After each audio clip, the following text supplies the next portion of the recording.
destitution among rubber farmers. The Modi government attempted to withdraw price support in the case of food grains, where it still continues. But on the other hand, that was resisted by the farmers, and therefore the Modi government backtracked for some time, but the agenda remains. The idea is to withdraw support from petty production, and all kinds of measures that we have seen in the recent past have really hit petty production badly. Demonetization hit petty production badly.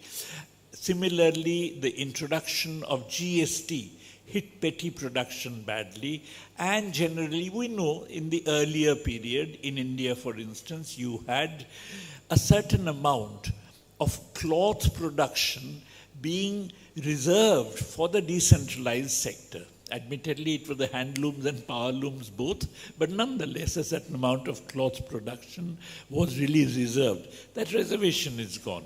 Similarly, earlier you had an insulation of peasant agriculture from world price fluctuations. Now, at least in the case of cash crops, that insulation is gone. Quantitative restrictions on imports and exports of agricultural goods have gone. Tariffs on imports of agricultural goods have been brought down. Subsidies of various kinds, which were being offered to peasant agriculture, have gradually been whittled down. And our Prime Minister, Mr. Modi, keeps talking about against such subsidies every day, calling them freebies and so on. But fundamentally, the idea is to withdraw subsidies to peasant agriculture. Now, all this produces a crisis for petty production and peasant agriculture. In fact, the age of finance capital is an age of crisis for petty production, including, of course, peasant agriculture, which is an example of petty production. The crisis arises because the profitability of peasant agriculture drops very sharply. It arises because of the fact that the peasants now are subjected to very wide price fluctuations, so that in periods of price falls they become destitute. And in fact, in India, large numbers of suicides are really peasant suicides. As you know, the numbers have increased dramatically, something we never had in the pre-neoliberal period. These large numbers of suicides are themselves a result of periods in which the peasants are destituted. So there is a crisis of petty production. This drives many peasants in search of livelihood and employment to cities. In fact, between the 1991 and 2011 censuses, the number of cultivators in India, as you know, the census classifies the rural agricultural population into two categories, cultivators and laborers. The number of cultivators has gone down by 15 million between these two dates. Some of them may have become laborers, but many have migrated to cities in search of jobs.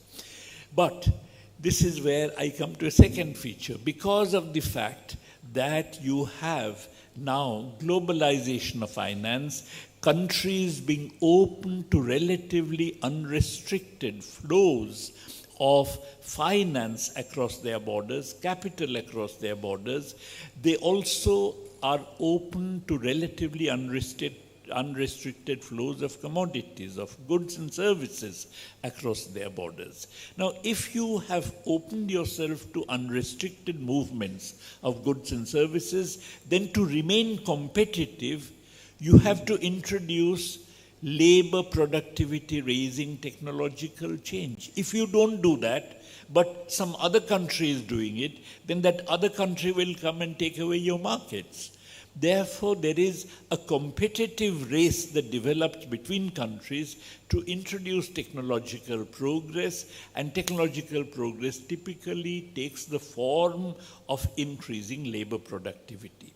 Because of which you have that there is an extreme increase in the rate of growth of labor productivity during the period of neoliberalism, if you like, the second age of finance capital, the classical age of finance capital, which is now. Now, any rate of growth of employment is simply nothing else but the rate of growth of GDP minus the rate of growth of labor productivity. Even though we know, and we are told every day in newspapers by the government trying to crow about its own achievements and performances, that the GDP growth has increased, even though in the neoliberal period, the GDP growth has virtually doubled compared to the earlier period, the rate of growth of labor productivity has increased so sharply that the rate of growth of employment has actually come down relative to the earlier period. It's actually halved compared to the earlier period. The rate of growth of labor productivity, the rate of growth of employment perhaps is at the most about 1% per annum or even less, which is even lower than the rate of growth of population and of the workforce, because of which number of jobs available in the cities really fall short of the number of people looking for jobs. What this gives rise to, therefore, is a swelling of what Marx has called the reserve army of labor. As a matter of fact, again, the age of finance capital is associated with a swelling of the relative size of the reserve army of labor. The reserve army of labor compared to the size of the active army, except for the fact that typically it is not as if when the size of the reserve army of labor increases, it is not as if the unemployed increase. What happens is a given number of jobs then gets distributed among more people. You have casualization. You have informalization. Therefore, if earlier 10 people were doing a particular job, now 20 people do exactly the same amount of work, but of course this happens because these 20 people are not regularly employed. You have casualization, informalization, and so on. So there's a size, increase in the size, relative size of the reserve army of labor, but that does not necessarily show itself always in terms of a rise in the magnitude of employment, though of course in the more recent period it has shown itself in such an increase in unemployment, but I shall come to the more recent period in a moment.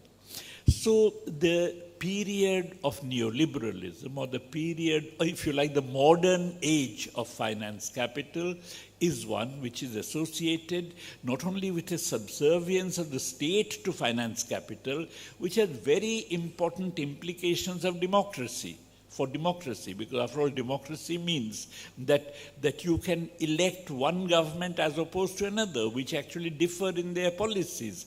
But if all governments which are elected pursue the same policies, then of course there is no effective democracy. Look at Greece, for instance. In Greece, there was the left-wing organization called Syriza.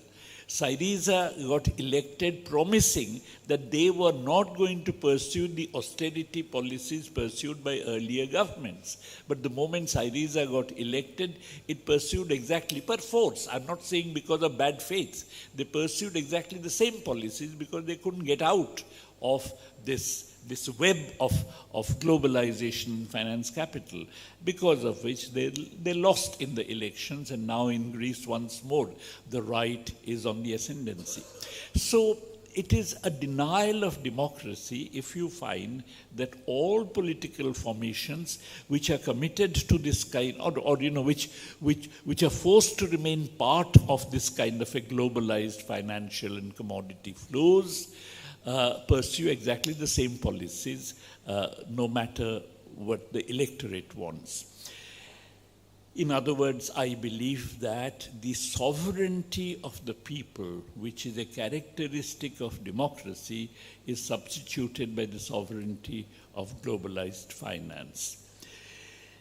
But a major implication of everything that I have been saying is, of course, that this modern age of global of finance capital invariably creates a massive crisis for capitalism from which there is no exit unless you overcome the hegemony of finance capital. I'd like to take some time explaining this. You see, because capital is now mobile across countries, even in the United States, the capacity of the workers to obtain high wages gets undermined. Because if you go on strike, then capitalists would say that, all right, you are on strike, I'm going to take my plant to Indonesia. I'm going to invest there. So since unions are organized on a national basis, while capital is now globalized, capital has an upper hand because of which there is a weakening of the bargaining strength of the unions.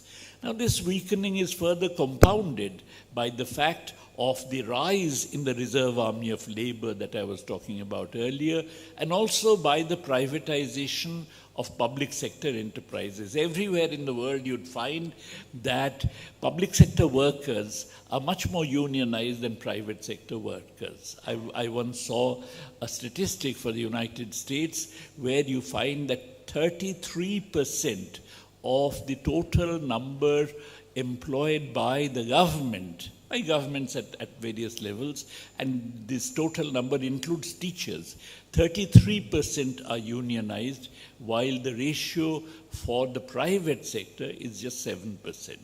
So obviously privatization of public sector enterprises and activities is something that actually gives rise to a weakening of unionism, therefore a weakening of workers' bargaining strength. For all these reasons, you find that real wages, even in the advanced capitalist countries, do not really increase.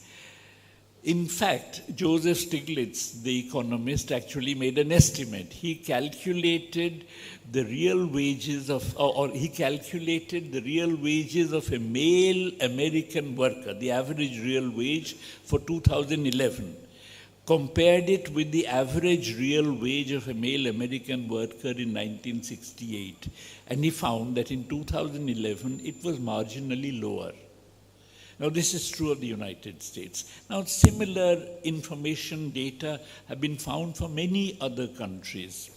So, you find that on the one hand, in the advanced countries, real wages don't increase, if you like, because the workers there, their real wages are pulled down by the huge labor reserves of the third world countries, which have been created as a legacy of colonialism. Deindustrialization, colonial deindustrialization, and so on. We have huge labor reserves, and these labor reserves now not only keep down the wages of workers here, but they also keep down the wages of workers in the advanced countries because capital is mobile. Now, why do they keep down the wages of workers here? You should find that if it is the case that capital is mobile, if it comes from there to here, then just as their real wages don't increase, here a lot of investment should therefore be using up the labor reserves, creating labor shortages, and therefore raising the wages. In fact, once I went to a conference of workers, trade unions, in Yugoslavia, and in that conference, I was talking about the condition of the Indian workers because of the fact that under neoliberalism wages are not rising, the relative size of the labor reserves is increasing. And most of the comrades there, they said, but how can that be? Because jobs are not creating here, because jobs are being created in your country. So if our workers are suffering, your workers should be doing better. But how is it that they are also suffering? I said, well, you know, the point is that you actually find an increase in labor reserves occurring there as well. So the labor reserves that keep down the real wages of workers in the advanced countries do not get exhausted. On the other hand, for reasons I just discussed, they actually rise relative to the active army or, relative to the number of jobs, even in countries of the third world to which metropolitan capital is shifting. All over the world, therefore, you find that the vector of real wages really is not increasing. The age of finance capital is really associated, the modern age of finance capital is associated with a situation in which the workers all over the world experience more or less stagnant real wages. As a matter of fact, when you look at wage data, the only country where real wages are rising is China. And there the real wages are rising because the government is playing a role in promoting increases in real wages. But on the other hand, labor productivity is rising everywhere. In fact, one of the reasons why you have the rise in the relative size of labor reserves is, as I mentioned, the very high rate of growth of labor productivity. So real wages are not rising, but labor productivity is rising everywhere. Because of this, there is a rise in the share of economic surplus within countries as well as taking the world as a whole. And this underlies the phenomenal increase in income inequality that we have actually found in the neoliberal period, that many economists like Piketty and others have really written about. Their explanations are different, but fundamentally they find that there is a tremendous increase in income inequality and wealth inequality, and that in turn is essentially because of what I have been talking about, that real wages all over the world do not rise even as labor productivity rises, giving rise to an increase in surplus, a redistribution from wages to surplus. Now, if you have a redistribution from wages to surplus, then that gives rise to a tendency to overproduction. Because out of wages, if a rupee of wages are taken away from the workers, their consumption falls by almost a rupee. But if a rupee of wages is given to the surplus earners, by which I include not only the capitalists, but the capitalists, all kinds of unproductive workers, including professionals, hangers-on of the capitalists and so on, then that rupee given to the surplus earners is not all of it spent on consumption. Half of it may be spent on consumption, in which case such a redistribution has the effect of reducing consumption demand by half a rupee. So every such redistribution from wages to surplus has the effect of creating a situation of overproduction. But of course, you may say that a situation of overproduction can be checked by state intervention. In fact, one of the most remarkable revolutions in economics which had occurred in 1930s was to say that really the problem of overproduction, tendency to overproduction, the problem of aggregate demand can be overcome by state intervention, by a simple budgetary trick. Namely, the state prints money and undertakes expenditures, in which case the state is actually creating demand, and if there is a reduction in demand, then the state can increase the level of demand through its own expenditure. But again, here I come to another feature of the age of finance capital. This is no longer possible in the age of finance capital. Why? Because for the state's expenditure to generate demand, that expenditure needs to be financed in one of two ways. One is what I mentioned, budgetary trick, which basically means enlarging the fiscal deficit. The state spends 100 rupees but doesn't tax anybody. It simply does that by borrowing from people. And mind you, it borrows from people what it puts into their hands by the act of its own spending. So fundamentally, that is the fiscal deficit. The state enlarges the fiscal deficit. The alternative is for the state to actually tax the rich. to tax the capitalist, because if the state spends 100 rupees and taxes the capitalist 100 rupees, then the capitalists were not consuming this entire 100 rupees. They were probably consuming 50 out of it, and other 50 they had put in their pockets or in banks, saying we'll spend it later. Therefore, their savings were 50, consumption was 50, and therefore the state, by spending through taxing the capitalists, enlarges demand by the net demand by 50, because savings don't constitute demand. Therefore, you find that state demand goes up by 100, capitalist demand goes down by 50. Therefore, there is a net increase in demand of 50. So, two ways in which the state can intervene to overcome the problem of overproduction is by increasing its expenditures and financing that increase either through a fiscal deficit or through taxing the rich, including, of course, taxing the capitalists or more generally the surplus earners. Now, the latter is out, because if you do that in your country, then finance is going to flow out of your country. The same conflict I was mentioning earlier of globalized finance confronting the nation state prevents the nation state from being able to tax the rich and the capitalists, because if you do that, then finance would go out of your country. As long as you are scared of that, obviously you would not do it.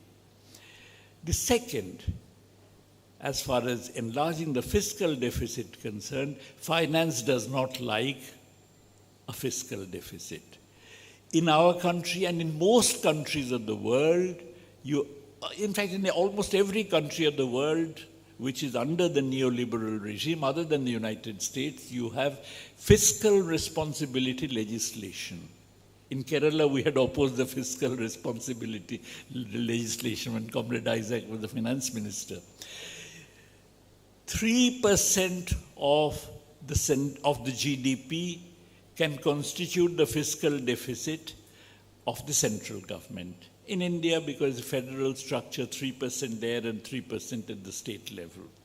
So, you cannot enlarge the fiscal deficit because that is something which is given. If you look at European Union countries, 3% of the GDP is the universal limit on the size of the fiscal deficit. In every country, the United States does not have such a size of the fiscal deficit. What it does have is to fix an amount. You must have seen recently there was all this hullabaloo about, states' borrowing limit has to be raised and so on, because they fix a size that the state's loans cannot increase beyond this particular size. And that size is fixed by the Congress and the Senate. And of course, on that, the Democrats and Republicans have to agree. And because they were not agreeing, there was talk that the US government would not be able to actually meet its commitments, etc. But finally, they reached agreement. But the thing is that therefore, finance capital does not like fiscal deficits. As a matter of fact, in the 1920s, 1929, when Lloyd George was the leader of the British Liberal Party, he had recommended, on the advice of John Maynard Keynes, the well-known British economist who was also in the Liberal Party, that look, unemployment is growing because Britain acquired unemployment somewhat earlier. It got into the Great Depression somewhat earlier. Unemployment is growing, so why don't we have an employment generations program financed by a fiscal deficit? Not going to pinch anyone, but on the other hand, it will actually reduce people's suffering. But on the other hand, the City of London, which is the center of British finance capital, opposed it, saying that no, this is not possible. It follows therefore that finance capital is always opposed to a fiscal deficit. Why is it opposed to a fiscal deficit? That's a very complicated question. I mean, to which one can only give a speculative answer, but on the other hand, it is a highly debated and very complex question. I believe that finance capital is opposed to a fiscal deficit because a fiscal deficit means government's direct intervention. They would like the government to intervene by providing incentives to capitalists to enlarge their expenditures. Like in India, we give these tax concessions to the capitalists in order to enlarge expenditures, and they don't, of course, enlarge expenditures, simply pocket the tax concessions. But on the other hand, any direct intervention by the state delegitimizes the role of the capitalists. Because then people begin to ask, if the state has to intervene to provide employment, why do we need the capitalists? Therefore, the fear of delegitimization is something which has always haunted capitalists, and particularly those capitalists, financial capitalists, who have no role other than being, as Keynes had said, functionless investors, or as Lenin had said, coupon clippers. So the point is that particularly finance capital is opposed to fiscal deficit, because fiscal deficits, as it were, expose the fact that the capitalists don't really play a functional social role which the state cannot play in their stead. In other words, the argument against socialism would disappear if you allow the state to go on providing expenditures to generate employment. Anyway, whatever the reasons, finance capital is always opposed to fiscal deficits, and we know that. We know from our own experience in our own country. After all, there is no law that says that 3% of GDP must be spent on healthcare. There's no law. There's no law that says that 6% of GDP must be spent on education. There's no law that says that the minimum tax to GDP ratio must be 25%. But there is a law that says that the maximum fiscal deficit to GDP ratio cannot exceed so much. Why is that the case? Obviously, it's because that there are very powerful forces at work that actually enjoin on the state the need to have such a law. And those forces are, of course, as I mentioned, globalized finance. So if on the one hand there is this tendency towards overproduction crisis because of the sharp increase in income inequalities that the modern age of finance capital brings about, on the other hand, the ability of the state to overcome this crisis, to counter this crisis, is again something which is thwarted by finance capital, then the crisis would have to be open. It has to come out into the open. If it has not, it's because there was a period in which you had these asset price bubbles that basically finance was doing speculation, and speculation gave rise to bubbles in the 1990s in the US stock market, what is called the dot-com bubble. Dot-com companies, their share prices increased dramatically, and when that collapsed, then you had the housing bubble. Now these bubbles basically make people feel richer compared to their true wealth. I mean, suppose it is the case that I own an asset worth 100 rupees, but its current price is 1,000 rupees. Then I feel that, okay, I own 1,000 rupees, and therefore I spend more. And why does an asset whose real price or true price is 100 rupees, why does its immediate price becomes 1,000? It becomes 1,000 because the person buying it at 1,000 thinks that he or she is going to sell it day after tomorrow for 1,200.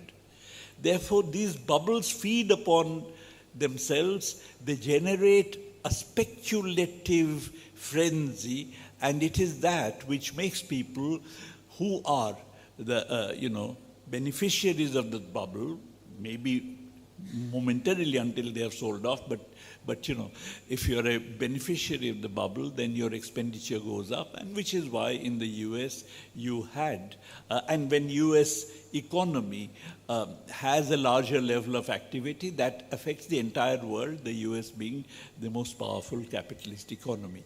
So other than asset price bubbles, there would be this tendency towards overproduction would come out into the open. And it has come out. After the collapse of the housing bubble, there has been no such bubble from 2008 onwards.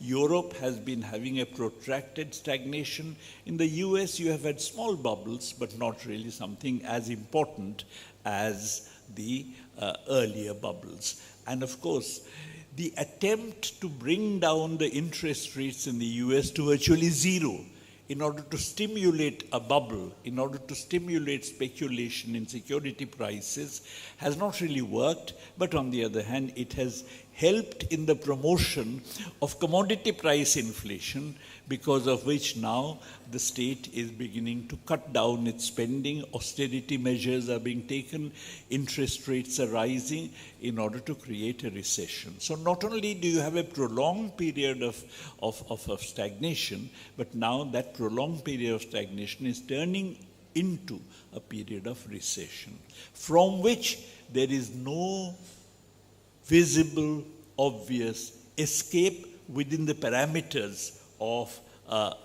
globalized finance capital, or within the parameters of neoliberalism, which is the policy framework of financial globalization. What does capital do in this kind of a situation? What capital does in this kind of a situation is to resort to fascism, is to resort to neo-fascism in current context. In the 1930s, when there was a crisis, that crisis brought on a fascist tendency all over the world. Some countries actually went fascist, other countries, there were fascist movements that did not succeed, of course, in capturing power. Now, when neoliberal capitalism has got into this kind of a dead end, there is a tendency to neo-fascism all over the world. In some countries it has come to power, including in ours, but on the other hand, elsewhere where it has not come to power, it has nonetheless become very powerful. Like, for instance, in France, Marine Le Pen was the person who contested against Macron in the presidential elections, and she belongs to a neo-fascist party. In Italy, at the moment, Mussolini, a party consisting of Mussolini's descendants, is in power, which is unthinkable. In Germany, there's a party which is consisting of neo-Nazis that is almost getting 20% of the votes. So all over the world, you actually find that there is a neo-fascist trend, and that is really symptomatic of the kind of crisis which capitalism, neoliberal capitalism has come to, which the modern age of finance capital has unleashed upon mankind. But there is a big difference, the last point I want to make. There's a big difference between the 1930s and now. In the 1930s, because, as Lenin had said, finance was national. Finance capital was organized on a national basis. German finance capital, British finance capital, French finance capital, countries in which this kind of finance capital actually, and countries in which fascism came to power, fascism persuaded the nation-based finance capital to accept fiscal deficits. In Japan, Japan was the first country to come out of the Great Depression because of military spending. Fascism everywhere, when it came to power in the 1930s, enlarged military expenditures financed by fiscal deficits, which it persuaded finance capital to accept. Today's finance capital is globalized. So no nation state is in a position to enlarge its expenditures and can persuade globalized finance capital to accept a larger fiscal deficit. And on the other hand, you do not have a world state that can persuade world's globalized finance capital to accept a larger deficit, and there is no world economic policy. Therefore, today's neo-fascism lacks the ability to pursue lacks the ability even to achieve the levels of employment and so on that classical fascism had achieved. Germany in 1933, Japan in 1931, they actually pushed the economies close to full employment. But on the other hand, that is something which is really foreclosed even to fascist governments coming to power in today's world. They rely, therefore, exclusively upon repression. They rely upon changing the discourse into creating hatred against the other, but they cannot even provide the kind of increase in employment that classical fascism had brought about. Therefore, this is something, the modern age of finance capital has brought mankind to a situation from which it is really caught, because on the one hand the crisis continues, and on the other hand there is no obvious way of coming out of this crisis. And this is where the left, the working people, have to take the initiative in extracting mankind from this particular situation in which it finds itself trapped. And for that, of course, they have to overthrow neoliberal capitalism, which is the latest expression of capitalism, and for that, therefore, they would have to go beyond capitalism and through stages move towards a socialist society. Thank you. Thank you, sir. Dollar അധീശത്വം നേരിടുന്ന വെല്ലുവിളികൾ അടുത്ത വിഷയം.